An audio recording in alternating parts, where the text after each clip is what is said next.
Hey guys, so the anniversary just passed of when I broke up with my ex-boyfriend who went around and told everybody that I cheated on him when actually it was the other way around. Let's get into it. So this is my original villain story and one of the many reasons I'm done with getting into relationships. I might be the villain in his story, but he's a cooked loser in mine. So we dated in college. We actually met at a sorority and frat mixer. So I was in Phi Sig and he was in Pi Cap. And we both went to Quinnipiac University in Connecticut. So we were at this mixer and it was at the frat house and we were in the basement. It was me and a few of my friends. And I tend to overheat easily. So we're in this hot, sweaty frat basement. I was like, ew.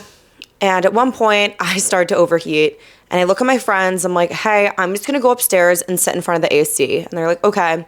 So I go and sit in front of the AC, and this guy comes over and he sits down next to me and he starts talking to me. And he's like, oh, I don't think I've ever seen you around before. I'm like, yeah, I definitely haven't seen you. So he starts talking to me, and then 5 minutes later, my friends come up and they're like, yo, Allie, it's time to go. So I'm like, all right. So I leave with my friends. And I kind of think that's the last of it and I'm not going to see him again. But then the following weekend, one of my other friends who was in my sorority, she invites me to a pregame for another girl in my sorority's birthday that was an open bar at Toads.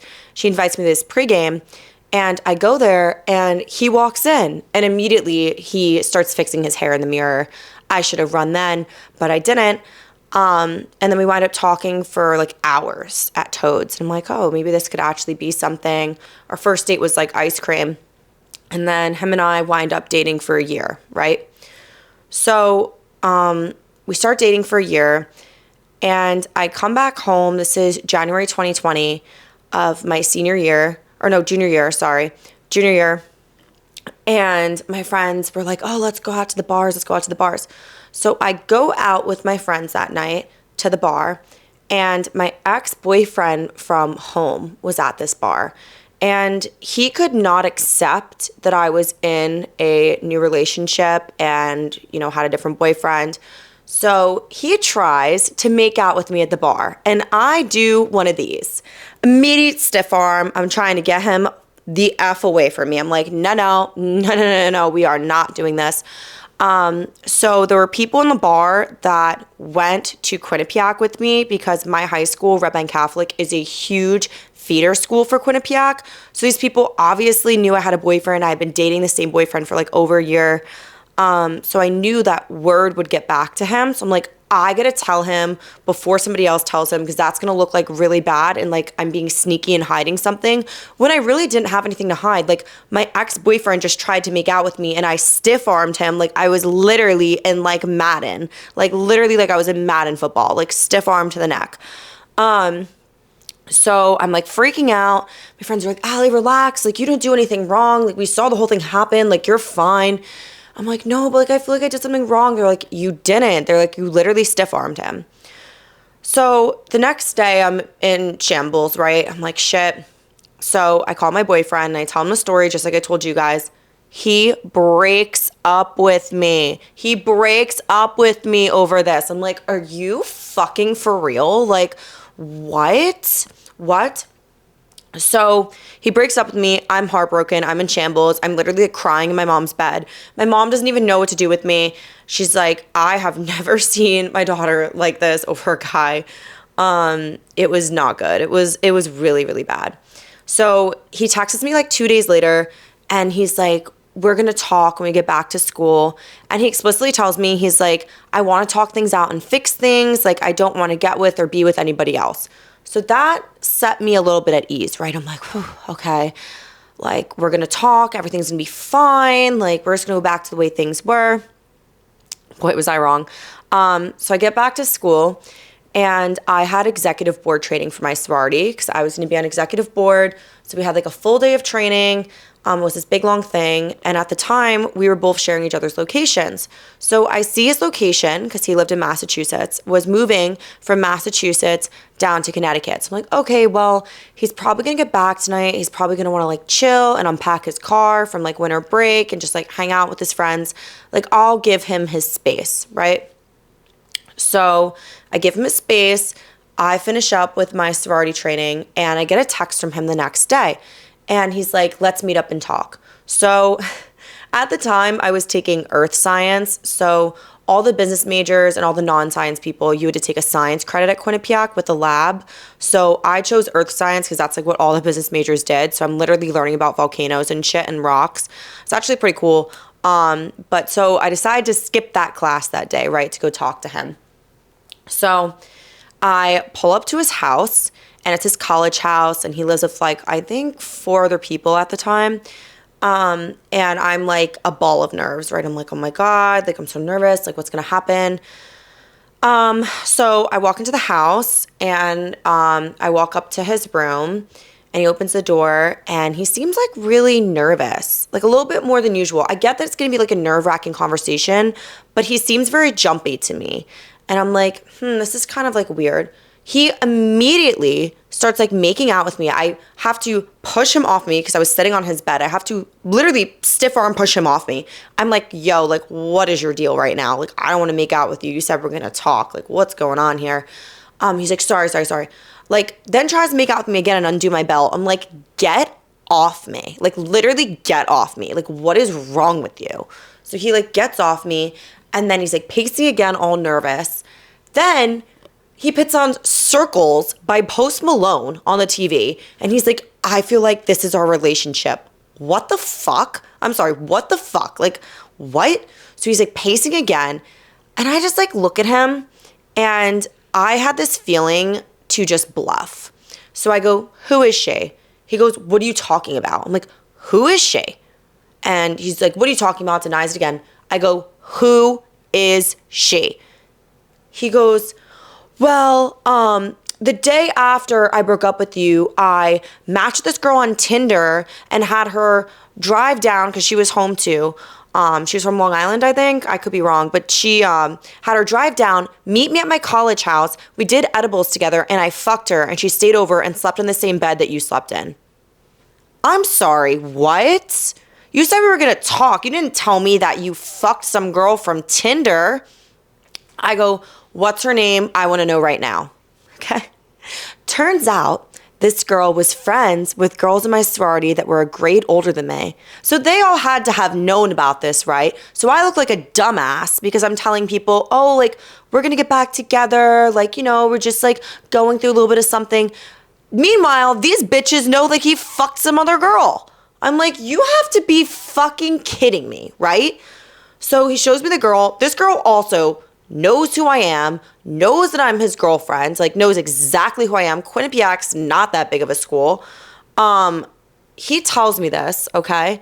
I get up from this man's bed, run to the bathroom and puke. Literally threw up. I was like, this cannot be real life right now, okay? He's trying to apologize to me. I look at him. I literally get up, walk out of his house, okay? His roommates and frat brothers are downstairs, I'm sure, listening to everything like they always are. So I go, wow, you guys are shitty friends for letting him get with such an ugly girl after me. The silence was loud, okay? So I left, obviously. I got in my car. I didn't cry, though, till I got in my car. So I didn't cry in front of him. I didn't cry in front of his loser friends either. I got into my car and I played the song Kesha, Grow a Pair. I rolled down all the windows. I'm sobbing, okay? Kesha's playing. All the windows are down in my car. I think that healed something within me, for real, but it was horrible. So he calls me a bunch of times. Obviously, I ignore him. I was not picking up his phone calls. So at this point, I'm obviously in complete shambles, right? Crying every day. I'm a mess. I'm barely eating anything. I felt like shit. So then he was so kind that he actually spread a rumor that I cheated on him with so everybody now thinks that I cheated on him, right? That couldn't be further from the truth, okay? Meanwhile, the older girls in my sorority that are friends with the girl that he cheated on me with knew the whole story and didn't try to defend me or correct it. So shout out to them if they're watching this. I really hope they do. So I'm in shambles, right? I call my mom and I'm like, what do I do? What do I do? And I was like, I just feel bad because he probably told his mom a different version of events. And his mom and I were very close. I would go up to Massachusetts. We'd go get our nails done together. She would pay. We'd go to the grocery store together. She's like, pick out whatever you want for the week. Her and I were very, very, very close, right? So I feel bad because she probably thinks, I don't even know what. I don't even know what the fuck he told her. So my mom goes, you should call his mom. And I did. I called his mom. I called his fucking mom. Yeah, I did. So I call his mom. His mom's like, hey, I'm in the car with, his sister. So I'm like, I just need to tell you something. I don't really know how to go about this. I tell her exactly what happened, just like I told you guys. Obviously, I wasn't as vulgar because I'm on the phone with his mom. But I told her exactly what happened. She's in shock. The sister's in shock. No one knows what to fucking say to me, right? I was his girlfriend of over a year. What do you say to that? So obviously he had told her a completely different version of events. She's in shock. I'm in shock. So yeah. A month later, we had a sorority social at his house with his frat. And obviously, everyone's staring at us. They're like, oh, they broke up. I'm like, fuck me. I don't want everyone looking at me like that. We wind up talking, and I'm just like, yeah, I want no part of this. I don't want to get back together with you at all. I'm not interested. And suddenly he wants to get back together. So it took you fucking a girl from Tinder, doing edibles with her and having her stay over to want to get back together with me. Okay, fine. Weird. So whatever, that was so awkward. Then I saw him at Raunchies, which is the senior bar. It transformed into Raunchies on Valentine's Day. And he was talking to some girl that he literally would refer to her to me as the cow. He called her the cow to me. So if she's watching this, yes, he did call you the cow. You're welcome for finding this out now. And he comes over to me, he's like, oh, I'm not trying to make you jealous, blah, blah. I'm like, jealous of what? Jealous of what? You literally make fun of this girl. What am I jealous of? Whatever. So I actually won a dildo that night. And I was whipping it around like this at Raunchies. And I go, yeah, it's bigger than yours. 21-year-old me, man. God, she was that bitch. God, she was cool. I wish I could go back in time and high five her. So that happens, right? So now it's spring break. So he had told me, this is when we were dating before any of this drama. He had told me when we were dating that he was going on a spring break trip, just a guy's trip with his friends, right? He didn't invite me on the trip, didn't even think to include me. And then I come to find out that girls are going on this trip. Not only any girls, the girls that are friends with the girl that he cheated on me with. Oh yeah. You just can't make this shit up. So he goes down to Florida. I was actually going down to Florida too with two of my hometown friends. And he's blowing up my phone the whole time he's down there. He's like, I really want to see you. I really want to see you. I really miss you. The same bullshit. So I actually meet up with him at the Elbow Room with one of my friends from home. He buys me a Corona and he's just apologizing to me up and down. And the girl is there that he fucked, and she looks over at me like an animal in a goddamn zoo. I'm like, okay, girl, literally deer in headlights. Oh my God, that's her. Bitch, I was his girlfriend before. You already know who I am. Relax. Weirdo. I'm pissed at him, right? I let him buy me the Corona, but I'm pissed. I wind up going back to the house they rented in Hollywood, Florida, which God only knows why. But I did. I wind up hooking up with him. Stupid, I know. You could make fun of me. I laugh at me now too. So we start texting normally again. It was pretty clear to everyone at this point that there was a chance of him and I getting back together. So I didn't see him for the rest of the trip. And then COVID happened and we had to drive home 20 hours in the car from Florida to New Jersey with my former friend's family. Don't even get me started. That was the fucking car ride from hell. Don't even get me started. My back hurt for 3 days after. I had to go get a giant bottle of Advil for that.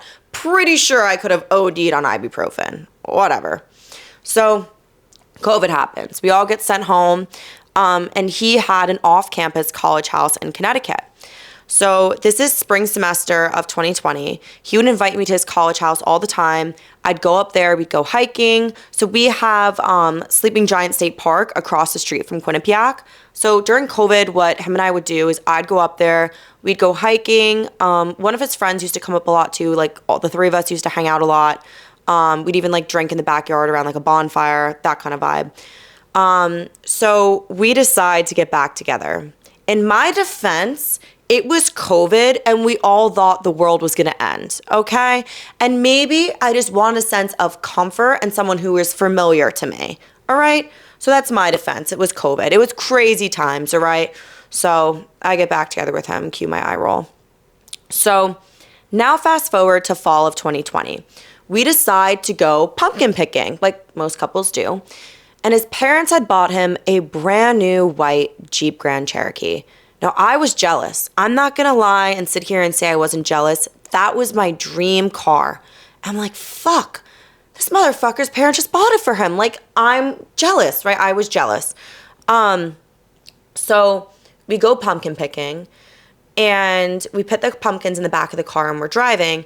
And I hear the pumpkins just like rolling around, scraping up the back of his new car. And I made a comment and I wasn't mean. I just go, hey, should we stop at like Walmart or Target and get like towels, like beach towels or something, to just wrap these in so they don't scratch up your new car? You would have thought I told this man to drive his fucking car into a tree at 90 miles per hour and fuck up his new car. You would have thought I would have told him to drive it literally off the road. He starts screaming at me. He's like, you always have to ruin good moments. Like, I can't believe you. I'm sorry. I've never had a new car in my life. I was just trying to help you with your brand new cars and have scratch marks over the back of it. Christ, my bad for trying to be helpful. Jesus. So right then and there, I knew I was going to break up with him again, right? I knew, like, not again, but like, I just knew I was going to break up with him, right? And TBH, I couldn't wait to do it. I was just so done at this rate between, you know, him hooking up with that girl. That still was like a big factor in a relationship. I just felt like I couldn't trust him ever again. For him to lie about that, it was just really fucked. So we get back to my college house and we carve pumpkins and he winds up leaving later. And he had told me for Halloween, his parents were having a Halloween party, but had to ask them if I could come. Remember, I had told his mom about everything that happened with him and that girl. And obviously, his mom was like, what the fuck? As any mom would be. So I FaceTime him a few days later in my Halloween costume, right?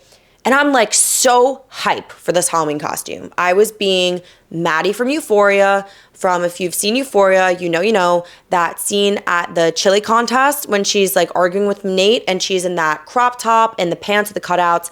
That's what I was being for Halloween. So I'm obviously super fucking excited, right? I look so hot. I'm like, let's go. I FaceTime him. All he says is, you're not wearing that to my family party, are you? That's all he says. Not, you look hot, not, you look great. Wow, I have such a great, amazing, hot girlfriend. You're not wearing that to my family party, are you? I was livid, bro. And I just go, no, I was going to wear it out at school. So I said to him, I go, let me know about your family party. I got to go. I have a sorority thing, right? So I get on this Zoom call. I was getting my second little. So I'm on this 2-hour Zoom call, right? Like it's long. And the whole time on the call, I'm obviously excited to get my little. But at the same time, I'm thinking about, am I going to this family party or not? Like, what do I want to do here? Do I want to break up with him? Like, all the thoughts are kind of swirling around my head. So I decide to call him back after this sorority thing. And I call him and I'm like, hey, what's the status? Like, what's going on? Keep in mind, it was 2 hours, this sorority thing. It was long. And he goes, well, I don't know if you can come to my family party. I go, you know what? You know what I know? We're done. That's what I know. We are done. And I hang up the phone and he calls me like 47 times. I literally do not answer one single call. And I went out with my friends that night. I didn't care. I honestly, going into it, wasn't looking to get my lick back. It just kind of happened that way. But honestly, I'm glad it did because he deserved it. At the end of the relationship and with what he did with that girl, it was so evil and broke my trust so much. Like, I'm happy I'm done with him. So now I have my MBA. I'm happy. I'm single. I'm living my best life. And also, when him and I were dating, my brother used to refer to him as good brows because he had like really light eyebrows. So it looked like he had no eyebrows. And one of my college friends recently sent me a picture of him. He literally has no eyebrows. He looks awful, like awful. Like, I'm not even joking, awful. I could make a comment about his current girlfriend, but I won't. I don't really need to. That's just kind of low-hanging fruit for me. That'd be a little bit too easy. But yeah, I mean, she's already probably in hell dating him, so I'm not even going to comment on her looks because that would just be too easy for me. But going off the topic of relationships, I see a lot of people getting engaged or married, especially around the holidays and this time of the year. And personally speaking, this might not be a popular opinion. This might piss some people off. I don't see marriage, getting a boyfriend, or getting engaged really as an achievement. I see it more as a life choice. It's not an achievement to me, it's more of a life choice. And that's just the way I look at it and the way I see it. I'm happy for people who do, but I just don't really see it that way. So the other thing is some women see themselves as worthy, more worthy because they're engaged. And honestly, I think that's kind of strange because getting married or engaged, it really isn't difficult or hard to do. Like if you think about it, when you get married, it's two people signing a piece of paper. That's not hard. Getting engaged is someone putting a ring on your finger. Getting a boyfriend is just someone saying, hey, like, do you want to be my girlfriend? Like, it's not hard. It's not really an accomplishment. I don't see it as an accomplishment. Just because your relationship status changed, it doesn't make you better than me, doesn't make you better than other single women, doesn't make you better than anybody. Honestly, sorry, but it needs to be said. It's not a tough exam you had to study for. It's not like the LSAT. It's not like the MCATs or the NCLEX.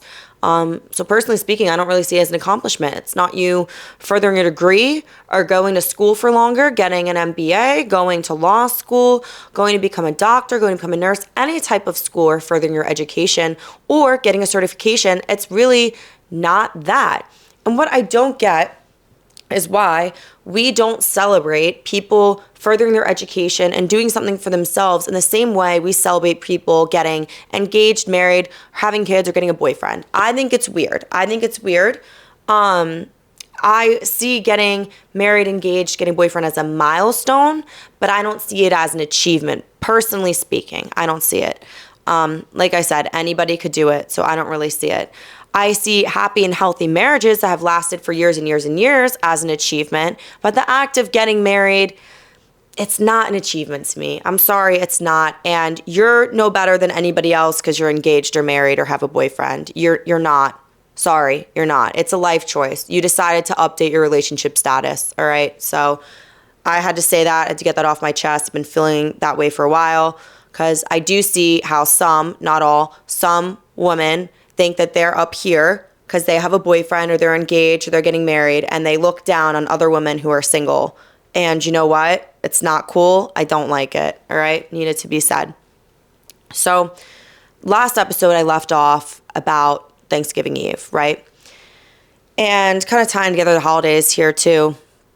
I went out for Thanksgiving Eve and my mom actually came out. So my mom stayed out with us till like 11 p.m., like late night for Carol Ann, okay? She stayed out with us and she came out to the bar and she saw a bunch of my childhood friends, which I thought was so sweet. She came out with my friend Joy and I. Unfortunately, we had to wait in a line, which kind of sucked. We went to Brothers Daily in Seabright. Waiting in the line was not fun. But so we go around, we make our rounds, we talk to our like childhood friends. And then at one point, my hometown friend and I, we decided to bar hop and we went to Ocean House. And Ocean House is kind of a younger crowd. So I'm like 27. We go into Ocean House, okay? From the 22 and 23-year-olds emerges the guy who thinks he's cool because he works for Goldman Sachs, which is one of my childhood friends. And he emerges and he's like, hey, oh my God, it's so good to see you. Which was crazy. I was like, what are you doing here? And he's like, oh, my sister was here, so I'm here with her and her friends. I'm like, hey, all right, buddy, I see you hanging out with the 22, 23-year-olds. Okay, then. So we wind up going back to Brothers Daily because we're like, everyone here is way too young for us. Like, we gotta bounce. So we go back to Brothers Daily, and we stayed for a little bit longer, and then the lights come on. So I look at my hometown friend. I'm like, we gotta go to 7-Eleven. So we go to 7-Eleven, and this guy who like knows me, he like will flirt with me out at the bars, but it's nothing serious. He comes into 7-Eleven with us. He buys all my snacks, buys all my friends' snacks. I'm like, all right, lit. Then I walk outside. I'm like, wait, how am I getting home? My brother winds up calling me an Uber. Well, he left. Okay, he left and did not ask me how I was getting home. And I called him out in the family group chat. So then he called me an Uber. I'm like, relax there. So he calls me an Uber. We get in the Uber, and then we went home. So it wasn't like a super eventful Thanksgiving Eve. We did see a lot of people we knew, and I actually wound up going to lunch with one of my childhood best friends, which was pretty cool. And her and I got to catch up. Dajit, fire in the Grove. That's where we went. But speaking about going out at the bars, my best friend from San Diego actually visited this weekend, and it was so good to see her. I only really get to see her like once a year because she lives in San Diego, and obviously I live in Jersey. So she met this really interesting guy on the train, and he actually wound up coming to the bars with us. So we met her at 80 River, and this guy literally said, and I quote, "Women over 40 shouldn't be at the bars." And I'm like, excuse you, sir. Like, what? Mind you, he was fully 42 years old. Oh my God, I just stuttered. 42 years old. He was 42 years old saying this. Women over 40 shouldn't be at the bars. Meanwhile, you are 42 years old. What the fuck? What the fuck? So he's like talking about his life, whatever. I think he worked in like production or something. And he goes, oh yeah, my wife. Your wife?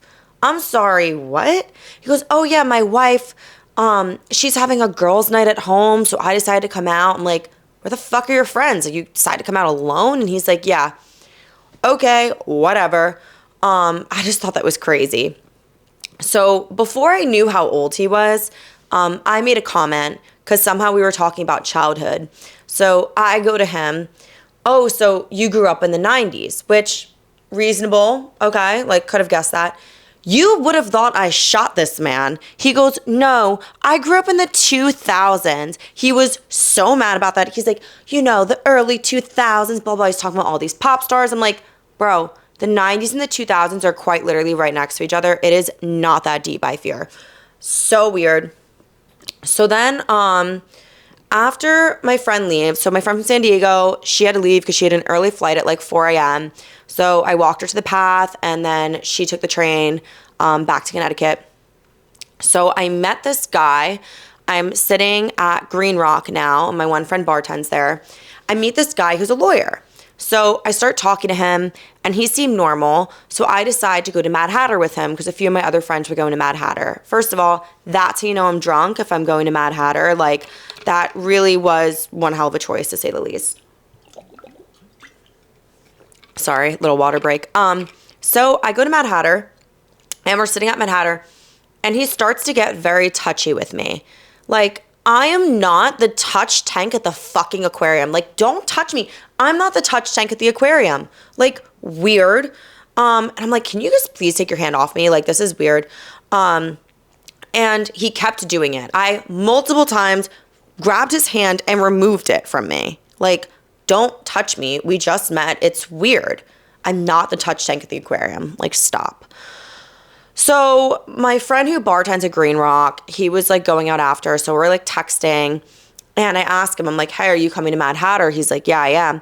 I'm like, thank God. So he comes to Mad Hatter, and I'm like so relieved to see him. I'm like, thank the Lord. And this guy's like whole demeanor changes like 180. He starts acting so fucking weird, and like very possessive of me, like trying to touch me again. I don't want you touching me. Like, I don't know how more clear I could have been. Like, do not touch me. So then I'm sitting there like talking to my guy friend, and like he buys us a round of shots, which was like so nice. We take the shots. This guy's still like all up in my grill. And I'm like on my phone. He's like, who are you texting? Are you two texting each other? Then he accuses me of sleeping with my friend who's a bartender at Green Rock. I turn and look at him like, are you for fucking real? I'm like, no, obviously I'm not sleeping with my friend who's a bartender. Like, we're literally friends. Like, this is weird. Like, you're a weirdo. Weirdo alert. So I obviously was texting Anthony because I'm uncomfortable and I wanted an out. So I turned to this guy who's a lawyer and I go, listen, he's my neighbor, so he's going to be walking me home. We are not neighbors at all, but I just lied because I was so uncomfortable. So I tell him that like he's going to be walking me home. You would have thought I, again, like slapped this man across the face. Like, he was like, why is he walking you home? I can call you an Uber. Like, I don't want you knowing my address. You are quite literally not calling me an Uber. Like, this is weird. I do not want you knowing where I live. So I just like told Anthony how he's making me uncomfortable, right? So I walk home with Anthony. He walks me home. And the next day, and that night, I start getting like these flurry of DMs. I'll literally read it to you guys. Where is it? Hold on. Here we go.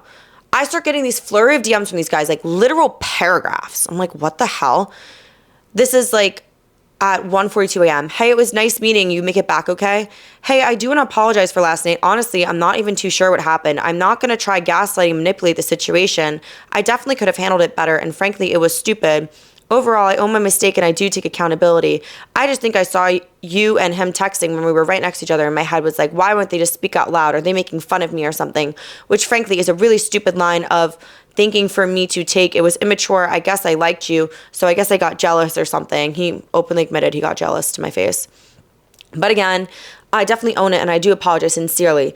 Outside of that, it was nice meeting you. The conversation was great and I know you might be apprehensive, but I really do hope I can take you out. Ultimately, what I want is a chance to have a nice night and properly introduce myself. But if you decide you do not want to, I totally get it, and obviously I respect your decision either way. Obviously, I'm not going out with you. I acted like a freaking crash out in front of my closest friend, one of my closest friends, and me. What? And then to get jealous when I don't even know you? Like, I met you, like, the same day. Like, what? Like, there's something not right with you. Like, I don't want to be around you. Then he goes, just wanted to say, I didn't answer, obviously. He goes, just want to say if that's a no-go. Like I said, I do understand, but I sincerely hope you reconsider a bit. I can promise you that I'm genuine and that I do think we would have a good time. I really just think it's a chance to better introduce myself and get to know each other more. And trust me, I do have bougie taste, LOL. So we'll go somewhere really, really nice. The first option I would say is Buddha Bar, which is a really nice chick restaurant. He sends me pictures of the bar, okay? And then the other option is Nublex, which is this gorgeous rooftop lounge restaurant. But also if you want to do something more local to Hoboken, like a Deer Mod or something, I'm down for that too. So I don't answer, right? Because I'm just like so uncomfortable. I'm like, I told you to stop touching me at the bar. You continued. You clearly don't have boundaries with people. I have boundaries. I don't like random people touching me. It's creepy and it's weird. I told you I don't want you touching me. You continue to do it, right? And then you're still trying to take me out after you acted like a fool in front of me and my friend. Weird. So I don't answer. So then I post how I voted, right? Because I voted in the Hoboken runoff the other day. He goes, I should totally be getting ready to take you out to dinner right now. What if I buy you flowers? LOL. I finally answer. I go, I believe people when they show me who they are the first time. Plain and simple. He goes, I mean, I'm a huge fan of that Maya Angelou quote as well, but I sincerely don't believe anything from that interaction fully encompasses who I am, what my character is, and what I'm fully about. I just want a chance to introduce myself, to properly introduce myself. Okay, then what is it about? That clearly encompasses who you are. What are you talking about? You said and did everything. You were touching me when I told you to stop touching me multiple times, okay? You admitted you were jealous when my guy friend came to the bar because I was uncomfortable with you touching me, okay? So that clearly encompasses who you are. That's your character right there. Like, what? I get it, people have bad moments, but when I'm telling you to get your hands off of me and that doesn't register to you and you keep doing it, that perfectly encompasses what you're all about to me. Seriously. Like, I can't with people. And then not getting the hint, I'm reading your messages and not answering, whatever. Beyond. But yeah, so next time we're going to talk about when I went to Vegas They say what happens in Vegas stays in Vegas. Well, not this time. Alrighty. Bye, guys.